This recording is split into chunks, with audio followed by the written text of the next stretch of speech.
We encourage them to optimize the treatment and diagnosis procedure, especially to offer more insurance to the children's orthopedics department. For the orthopedics treatment and outpatient number, it is fluctuating and going downward. For some large-scale comprehensive hospitals, the Department of Orthopedics have faced a relented situation from the fever clinic and emergency response clinics.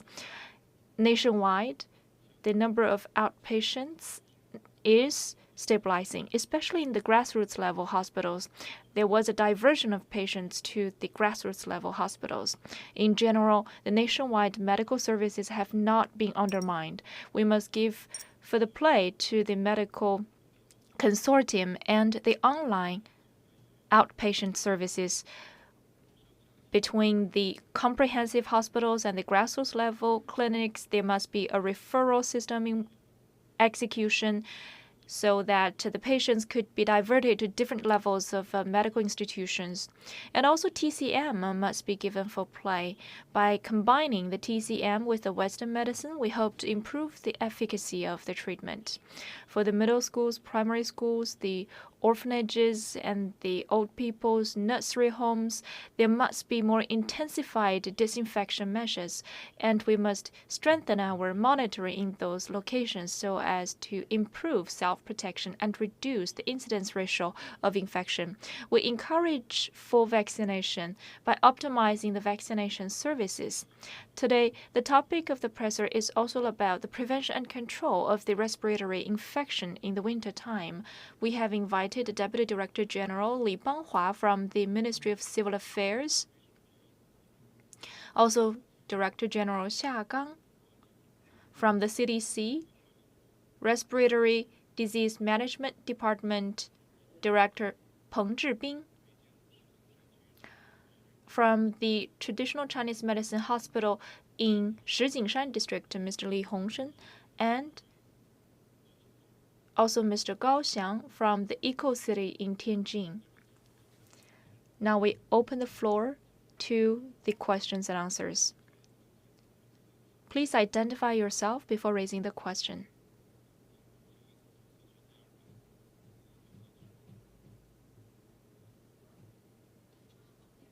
From the CMG,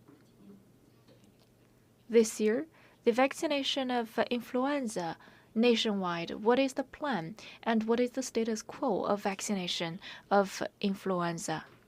Mr. Xiagang will take your question. Thank you for the questions.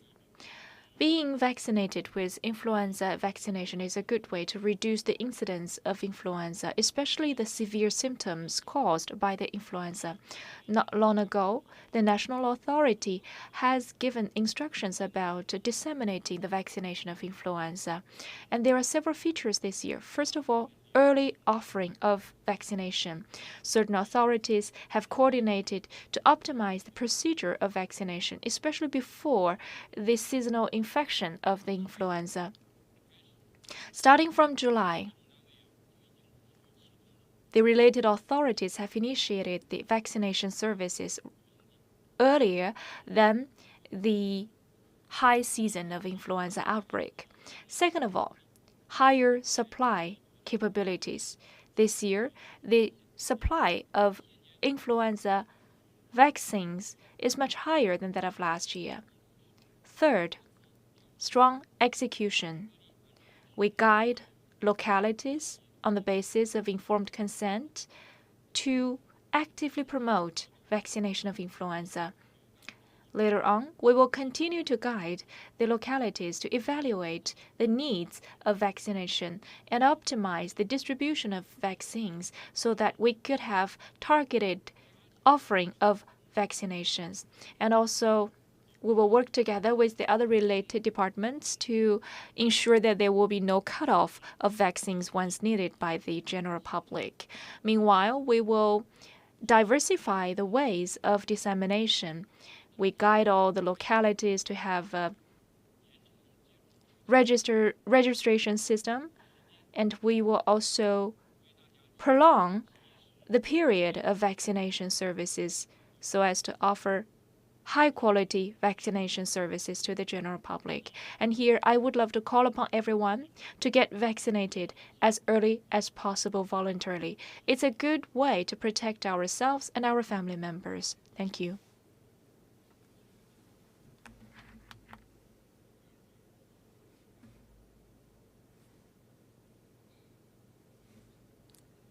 Thank you from Xinhua News Agency. For some prioritized places like the schools or the catering businesses, what are the measures taken to prevent the dissemination and infection of the respiratory diseases? Madam Peng Zhibing. For the schools, public transport, usually those are the cramped places with enclosure structure. So those would be the prioritized places for prevention and control measures. So for such special places, we recommend the following measures. First of all, for the schools and the kindergartens, early vaccination is paramount. The faculties must have early vaccination to fend off the infection possibilities. Secondly, disinfection of the environment. There must be regular ventilation indoors, especially in the classrooms, so as to improve the air quality inside. As you know, it's very cold outside in the winter time, so during the ventilation process, try to keep warm. Third, stringent checkups, especially the morning checkup and registration. We don't recommend the faculties or the students to go to school when they are sick. As to public transport, regular disinfection is necessary to ensure the good ventilation and air quality inside the public transport. Second, wear facial masks to reduce the exposure to the viruses so that we hold ourselves accountable for any possible incidents.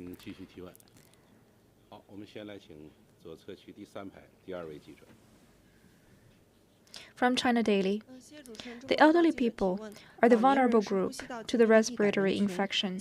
So how could we help the elderly people to prevent the infection in the winter time? Thank you for the question. As has been said, the nursery homes for the elderly people are usually densely populated, added by the fact that the elderly people are vulnerable, suffering from some underlying diseases, and some of those elderly people are not even able to support themselves. So in those places, it's pretty challenging to control the infectious disease. And according to the Ministry of Civil Affairs, we have done some policies. First of all, enhance organization and leadership.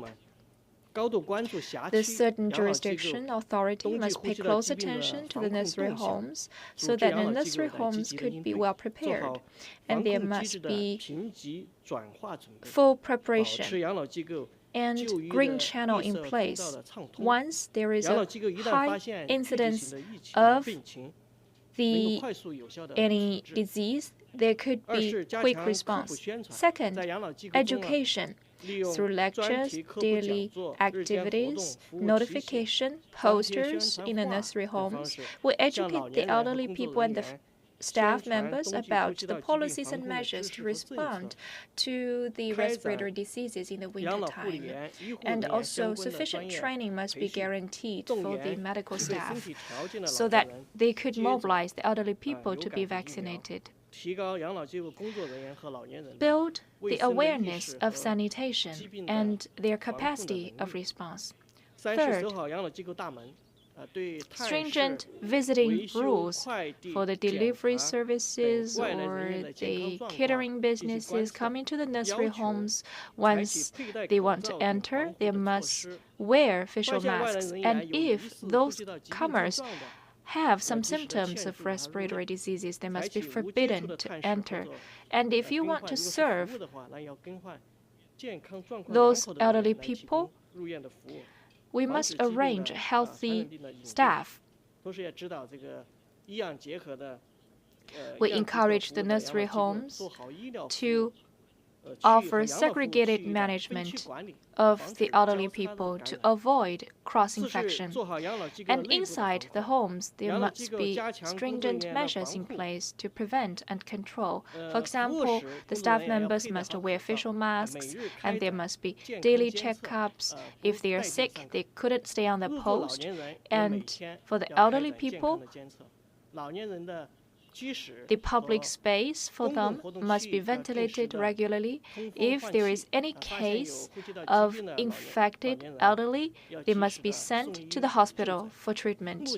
All levels of CDC and nursery homes are implementing the measures.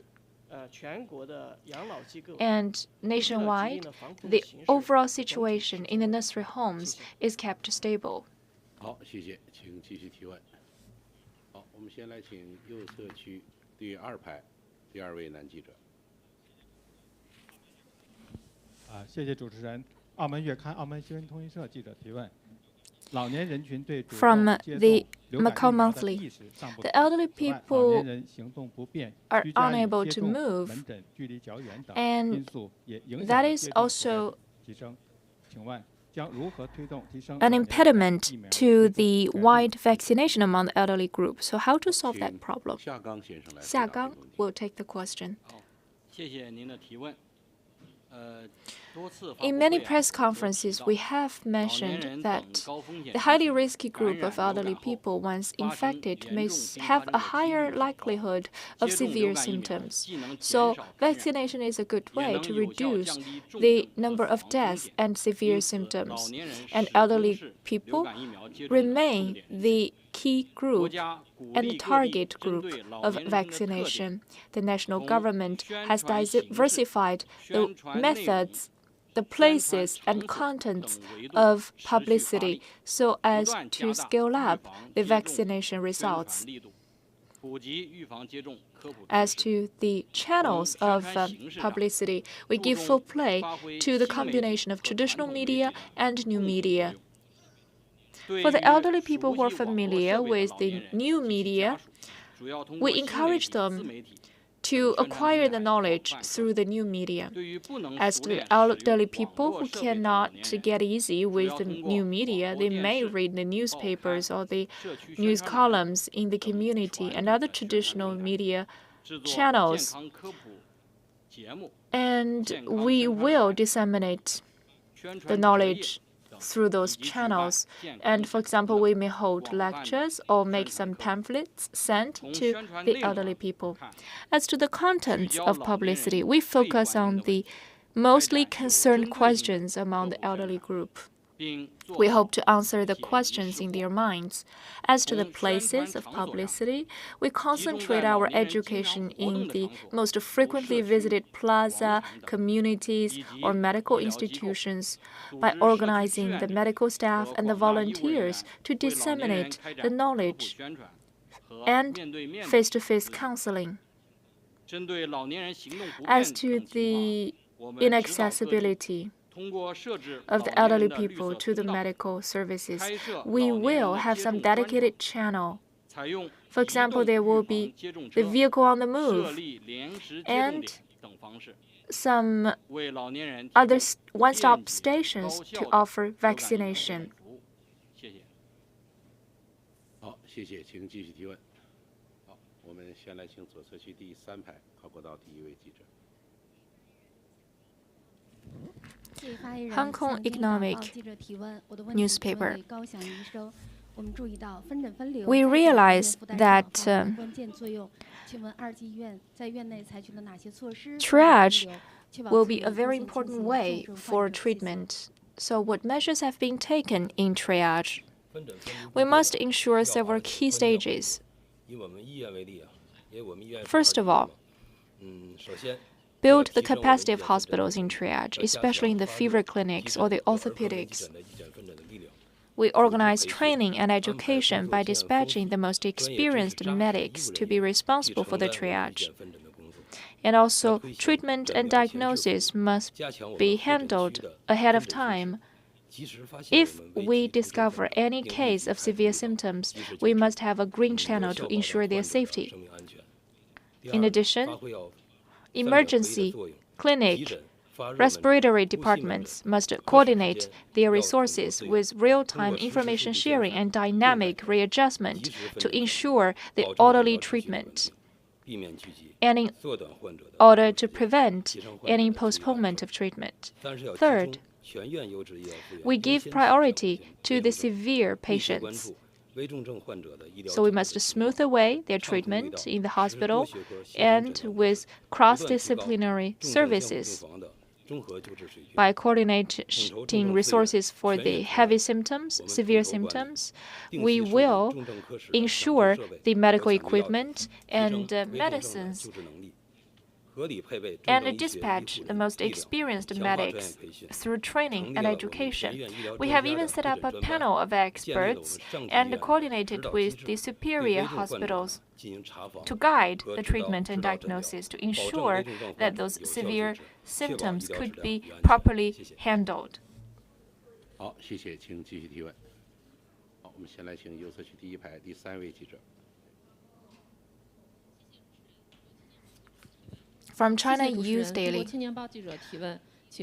In the high season of respiratory diseases, how can the traditional Chinese hospitals optimize their medical resources to come to the help?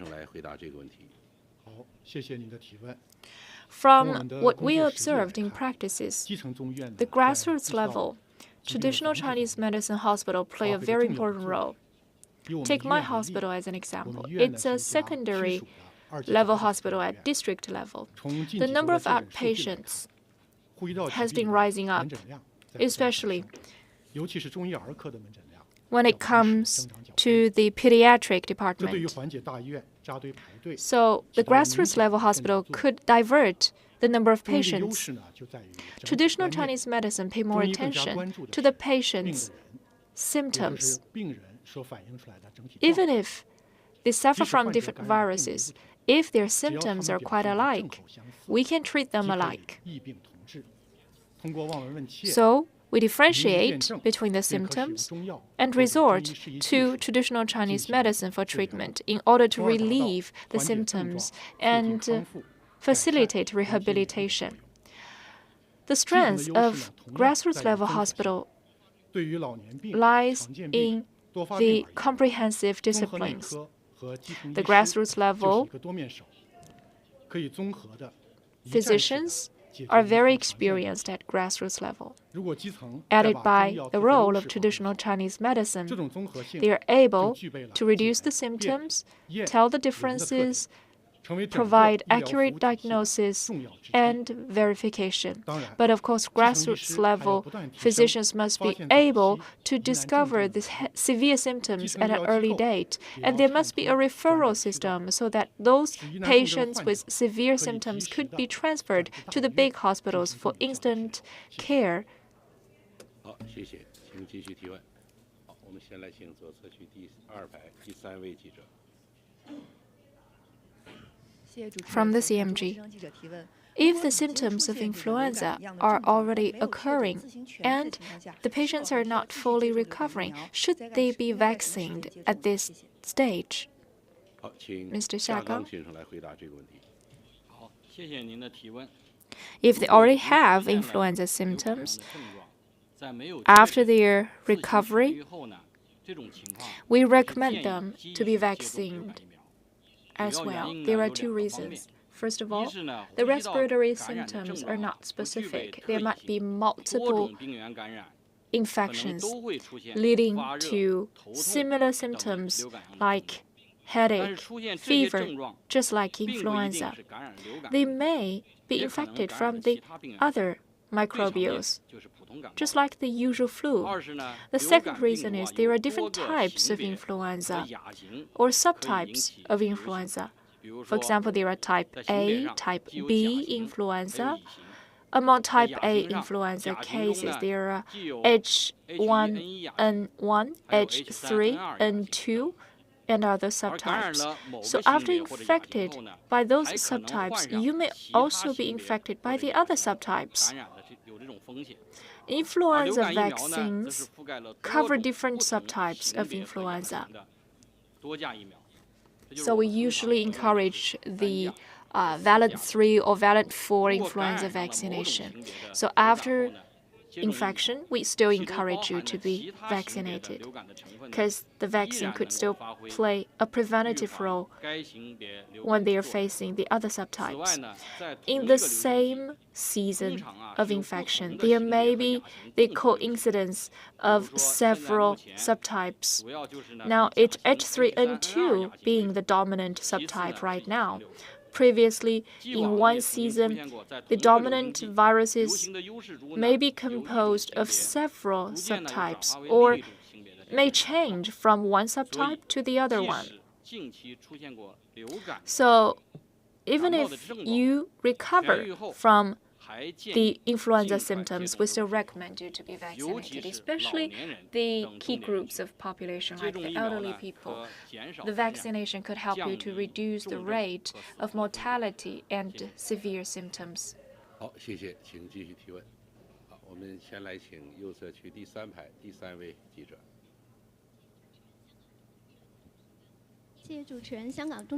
Vaccination plays a very important role. Why are so many people worried about being vaccinated? From China Review Press. Thank you for the question. As to the efficacy and safety of vaccines and knowledge of viruses, those might be the factors behind their hesitation. First of all, influenza is not a normal flu. It's an acute type of respiratory infection. We are all vulnerable to influenza, especially the young, children, and elderly people and people with chronic diseases. Once infected by the influenza, the symptoms might be more severe. There might be some complications like pneumonia.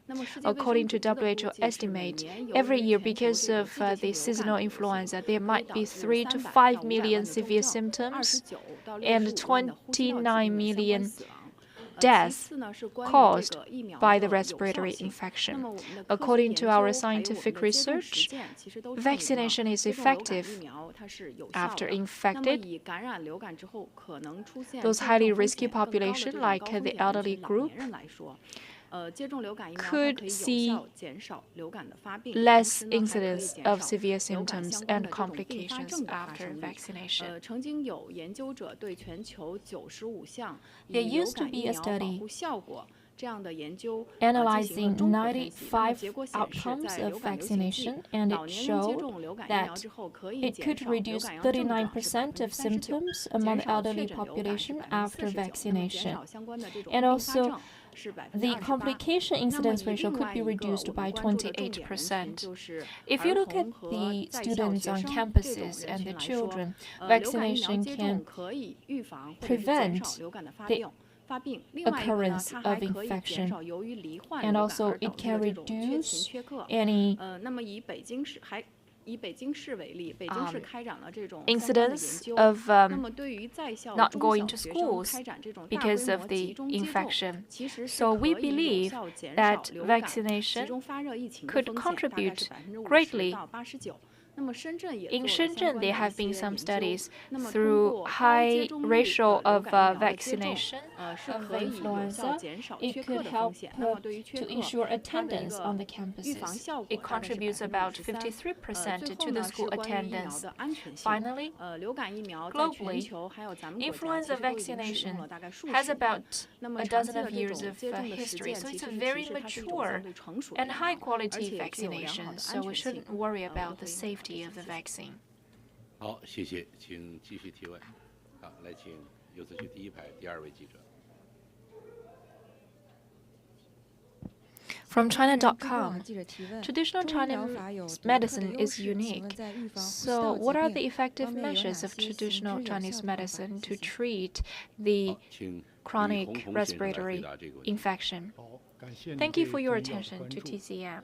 winter is the high season for the respiratory disease, but those diseases are very commonplace. There are some well-developed ways of treatment, for example, wearing facial mask, washing hands, ventilation, and in addition, traditional Chinese medicine, it has rich experience. The key of prevention is to follow the natural patterns. We have to protect our body's energy, and there are 3 rules. First of all, sleep early, and we shouldn't get up too early. We must ensure enough resting in the winter time. That is one important philosophy of Chinese medicine, to have harmony between man and nature. The second one is to protect our skin and to keep our body warm. There may be many windy days and cold days in the winter. If we don't keep warm, we may be infected because of the cold weather. And also, we must do exercises properly. We shouldn't over-exercise ourselves. Otherwise, the cold wind may lead us to illness. Third, being nutritious. We usually encourage taking in nutrients in the wintertime, but we shouldn't eat too many fatty food. If we overeat, there might be redundant heat in our body. 好，谢谢，请继续提问。好，来，请右侧区第2排第3位记者。 Daily economy. We all know that winter is the high season of respiratory infection. What are the plans in the secondary hospitals, especially in terms of mobilizing manpower? Mr. Gao Xiang. 高翔先生来回答这个问题。谢谢您的提问。针对近期 In face of the high number of the respiratory infected patients, the secondary class hospitals have taken the following measures. First of all, being fully coordinated across different departments in terms of sharing the beds, preparing the medicines, and second of all, be data-driven. We could mobilize resources in the whole hospital. We must optimize the treatment procedure to ensure supply of medical services. Third, keep optimizing the fever clinics and the outpatients, emergency ICU rooms coordination. As to manpower, we've done the following. First of all, instantly supplement the manpower, especially in the key posts. Second of all, we offer training of treatment and diagnosis of respiratory infection in the whole hospital, especially the backup personnel. We must build up their capacity. We also fully prepare some medicines of respiratory diseases. We will dynamically readjust the procurement and preparation of the medicines, and we make scientific procurement plan, and the information must be directly reported to ensure the clinical needs. Third, regulate the management of the drugs, give full play to the clinicians and physicians to better manage the drugs. Thank you. 好，谢谢，请继续提问。好，来，请左侧区第3排第3位记者。